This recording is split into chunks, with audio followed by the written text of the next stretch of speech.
Wag ka mag-skip. Wag ka mag-scroll. Diyan ka lang. Kapag magaganda, nag-stay kayo. Pag ganito yung mukha.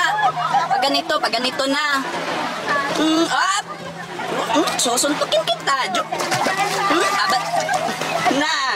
Huwag ka muna, kakausapin mo na. Bakit kayong mga lalaki? Ha? Pag mga magaganda, ayan. Manyak na manyak kayo. Pag kami, hindi nyo kami minamanyakan. Ano ba? Ha? Nagtataka na ako sa inyo. Wag ako. Ayun no, yung ano, kita nyo yan? Kita nyo yan? Oh, bakit ang mga ganyang mukha? Laging nag-i-scroll up kapag kami yung nakikita. Wag ako ha. O sige, baguhin nyo na yan. May mga asawa pa naman kayo. Bye-bye.